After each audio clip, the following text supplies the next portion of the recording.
But when a white boy says loyalty is a scam, suddenly it's a conversation. We're going to jump into this next segment, this new segment that we're calling In the Streets. Is essentially what you guys are talking about, politics and news that we're covering. So we've got a letter here that's actually a very interesting one, and I want to make sure to get my brother's input on it. Yeah, here we go. All right. What's good, fellas? First off, I'm probably not your typical write-in. I'm 41. I run my own logistics company outside of Charlotte. I go to church, and I've voted Republican in the 3 of the last 4 elections. I still ride with y'all because you're the only show that'll actually sit in the discomfort instead of running from it. So sit in this with me. There's a white boy running for Congress in Michigan named William Lawrence, progressive, Sunrise Movement co-founder, the whole Bernie starter pack. Sure. Back in 2024, a tape came out of him on his own podcast saying older Black Democratic leaders are, quote, a pillar for, quote, establishment capitalist, imperialist American power. And that our leaders backing the Democratic machine defangs the white left. Then he says it gets us every single time. This is what this dude, William Lawrence, said. Mm-hmm. Now watch what happened next, because this is the part I can't stop chewing on.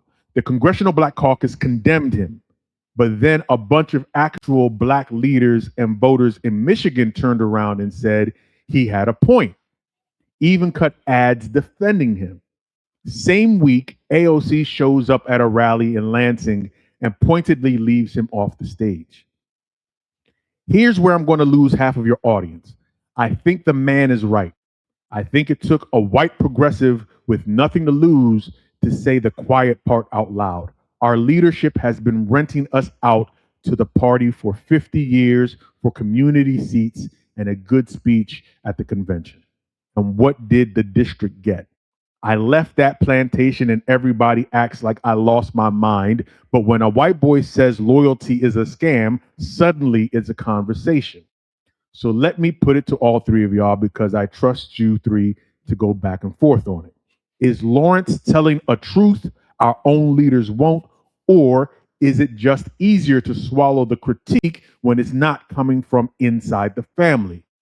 If Black voters in his district are defending him while the CBC torches him, who actually speaks for Black folks, the institution or the people?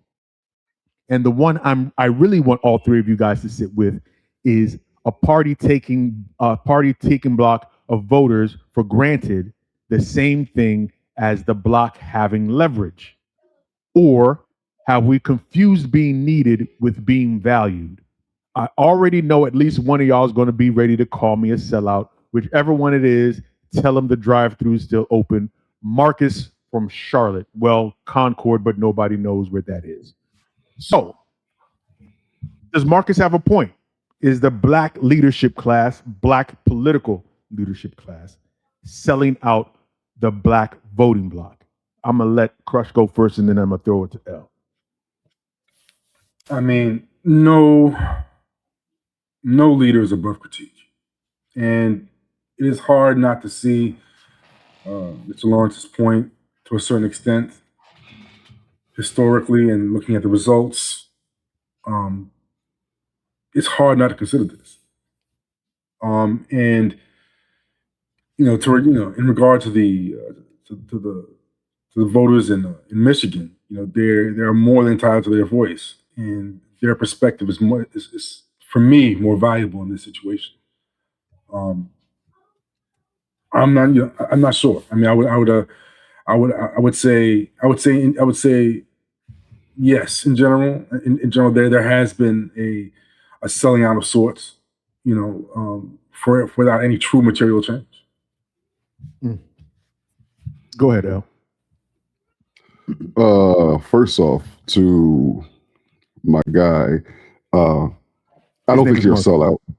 No, Marcus, I don't think you're a sellout, my guy. I don't think you're a sellout because you're a Republican.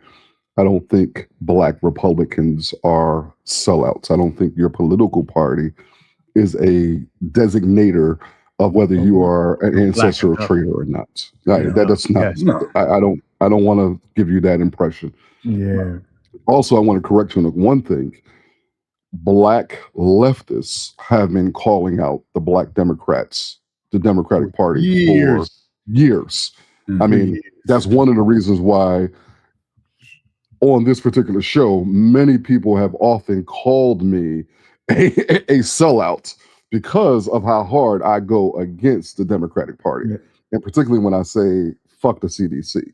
People really get upset when I say that, right? So I think there is critique taking place within the Black community, even more now, my guy, even more now against the Democratic Party than ever before. Yeah. Like I have never seen this much criticism towards the Democratic Party now. And I'm talking about from that older generation, we're starting to see more criticism. Those who are staunchly You said criticism from the older generation of Black Democrats? From the generation young towards people the Democratic Party. You're seeing more and more of that. Right. And I think it has a lot to do with the echoes of young people screaming about Israel rising up, and they're starting to hear that. Yeah. Right. Young people are saying that. We could talk about that here in a moment. Yeah. So I don't have an issue per se about what Lawrence said, but I think within our community, what you're seeing with CBC and others is that white people are not allowed to speak bad about Black Democrats. Right. If you do that, that is supposed to be a strike against you, a mark against you. Yep. I have been paying attention to what Lawrence has been doing in Michigan. I got some folks out there who have been paying attention to him. I think the criticism, while is fair, I think they're turning it into something that is bigger. Like criticism is not something that leaders should avoid. I think he's faced the criticism. He said it. He said that my progressive politics have come from the Black liberation struggle. He did say that. He did say that. So I don't have an issue. Paraphrasing, but he did say that.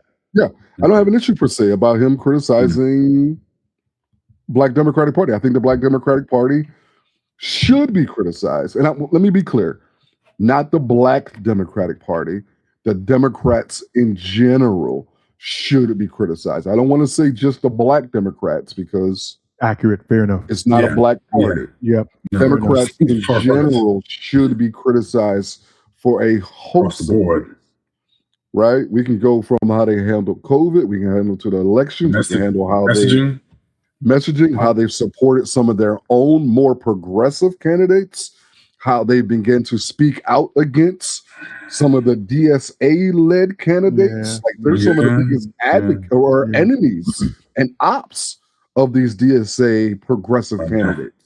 So I think it's fair to do that. So I am in large support of the criticism towards the Democratic Party.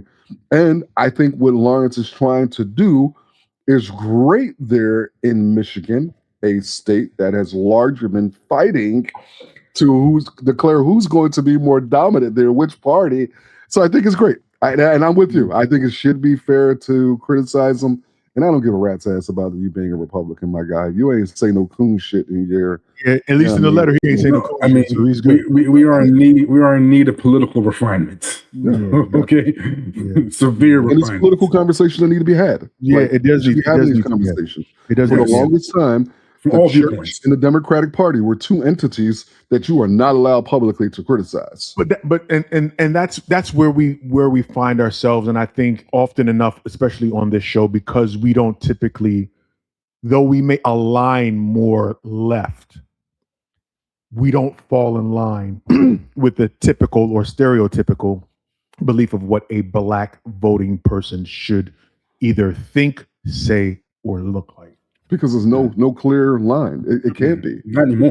There can't be, but at the same time, I think that when you start to put these constraints on what a Black voter should be thinking, doing, and the line they should be towing, you're just looking at machines and you're taking that willpower, the will away from the voters, right? Every single politician their number one job is not to be a celebrity. They're not beyond critique. The responsibility of any politician is to manage our rights and resources. Period, point blank, end of story. There's nothing else to that. And if you're going to put your faith in someone to manage your rights and resources, they shouldn't be above critique, especially the Black leadership class, whose primary job it is to galvanize Black voters when the time comes to vote, to say that these are the issues of import. And I think that's one of the biggest challenges that we have. I think far too often in this political sphere, we allow the Black leadership class in the Democratic Party or anywhere for that matter to tell us what the issues of importance is instead of us telling them what the issues of importance are to us.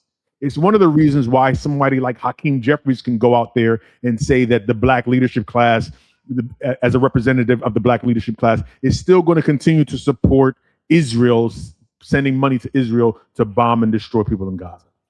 It's one of the reasons why you have he's not listening. It's one of the reasons why you have clowns like Van Jones going out there and talking all this bullshit about DSA and progressive Blacks and all these other things, because they're not hearing that the people are saying something different, and we're allowing. I think some of the gripes that we have are getting lost in the echo chamber. Al did say something very poignant though. Far too often, and I think it's because of our elders in the Black Democratic Party, and I say Black Democratic Party specifically, is why we are so closely aligned with some of these white neoliberal talking points and beliefs, because they found a home in it. They found safety and what do you want? And I won't even say necessarily safety, but they found quote unquote camaraderie, like mine, and they believe that these people are genuine in the belief of the movement. And in many instances, they are not. In many instances, they are not. So I don't know how we battle showing reverence for the elders that are currently still in the political system, and at the same time get them to recognize that the wave is changing, right? And that once again, that these white neoliberals don't have all of the answers, and we need to start figuring out ways to disalign ourselves with some of these viewpoints that they keep showing up. And there's a romanticizing that takes place of the Democratic Party from our civil rights generation Democratic Party members. Right. And I think that's the part that is really a struggle. It's difficult for folks who are in a perpetual state of survival mode to let go of the thing that helped them survive in tumultuous times. And during the civil rights movement, there was a Democratic Party that was wildly different than the Democratic Party that we have today.